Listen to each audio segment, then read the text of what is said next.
वैष्णव और गुरुदेव के चरणों का अपराध न बने, बस यही जीवन में कसौटी कस लो और जो गलती बनेगी सब क्षमा हो जाएगी। वैष्णव अपराध और गुरुद्रोह ये बहुत कठिन है।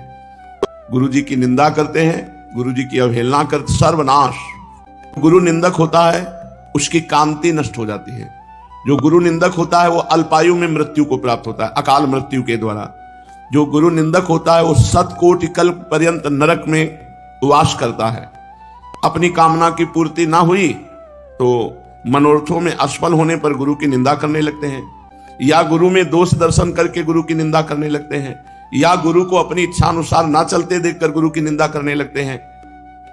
कोई शिष्य गुरु की कृपा से थोड़ी शक्ति प्राप्त कर ली, थोड़ा भजन बन गया तो अपने को बड़ा भजनानंदी मानकर गुरु की अवज्ञा करने लगते हैं। अतएव केवल गुरुदेव ही नहीं, गुरुदेव जिसे मित्र मान लिए, गुरुदेव जिसे अपना मान लिए, गुरुदेव की जो दासत्व में है उनकी भी निंदा गुरु निंदा के समान ही मानी जाती है।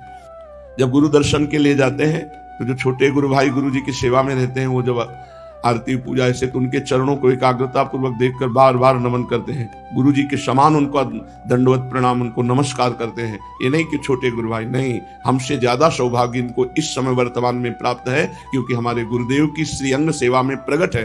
तो जैसे गुरुदेव की दास्ता ऐसे उन गुरु भाइयों की भी हृदय से दास्ता हम स्वीकार करते हैं जो हमारे गुरुदेव जी की प्रसन्नता में, उनकी आज्ञा में, उनकी सेवा में रत है।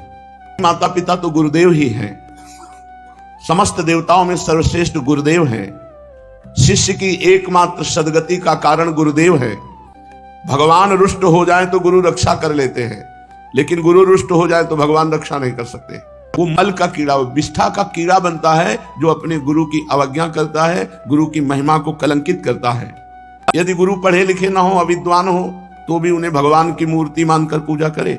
यदि गुरु सामने से आ रहे हैं, दिखाई दे रहे, तत्काल हाथ जोड़कर खड़े हो जाए।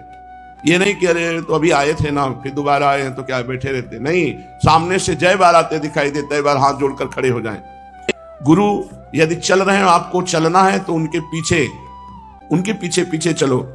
गुरु की सैया, गुरु का आसन, गुरु की पादुका, गुरु का नहाया हुआ जल, ये लांघो नहीं, पैर से लांघो नहीं। गुरु यदि अनुमति न दे तब तक हाथ जोड़े खड़े रहो, जो अनुमति दे दे बैठ जाओ तो बैठ जाना चाहिए, पर गुरु के सामने कभी आसन पे नहीं बैठना चाहिए कि गुरु विराजमान है और आसन बिछा करके और हम उस पर बैठे हैं। अगर गुरु के सामने इस तरह का व्यवहार न करे तो अपने आप दैवी शाप उस पर लागू हो जाता है, उसकी बुद्धि भ्रष्ट हो जाएगी, वो परमार्थ पर आगे नहीं चल पाएगा। गुरुदेव जिस मार्ग में तुम्हें लगाया है वही मार्ग तुम्हें सिद्ध होगा, और चाहे खोपड़ी के बल तपस्या कर लो और मार्ग सिद्ध हो ही नहीं सकता। यदि गुरु मार्ग की अवहेलना करके और मार्ग का अनुसरण करे तो कभी कुछ हाथ नहीं लगेगा। गुरु के सन्मुख कभी भी असत्य भाषण न करे, किसी दंड आदि के भय से भी। अपराध बन गया, झूठी हम बातें गढ़ गढ़ के अपने को सत्य साबित कर ले, ऐसा नहीं। गुरुदेव पूछ रहे आपने ऐसा किया जी, अपराध बना जी, अब दंड दो, चाहे आप क्षमा कर दो, आपकी बात है, लेकिन हमने जो गलती की वो की। एक जगह विश्व में है जहां असत्य भाषण बिल्कुल नहीं करना चाहिए, वो गुरुदेव। गुरुदेव पूछे, जैसी घटना, जैसी हृदय की स्थिति, जैसी जो बात हुई वैसी बता देनी चाहिए। गुरुदेव के वचन सब शास्त्रों के शास्त्र हैं। गुरुदेव जो सीधी सादी भाषा में भी बोले दे वो हमारे लिए ब्रह्म सूत्र है, उसे तत्काल स्वीकार करना चाहिए। जब काल के समय गुरुदेव का ध्यान और गुरुदेव का नाम, इसके अलावा कभी भी बातचीत में या संबोधन में गुरुदेव का नाम नहीं लेना चाहिए।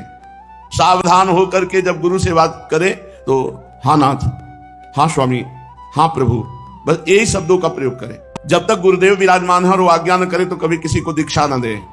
गुरुदेव के सामने कभी अपने आप को ज्ञानी ठहरा कर उपदेश न देने लगे। गुरुदेव अगर आज्ञा न करे तो शास्त्र की व्याख्या गुरुदेव के सामने न करे, मौन होकर चुप अज्ञानी बनकर बैठा रहे।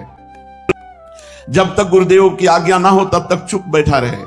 अपने कभी विद्या, जाति एवं धनादि के घमंड में आकर गुरुदेव के आगे आगे बातचीत करना शुरू ना करे।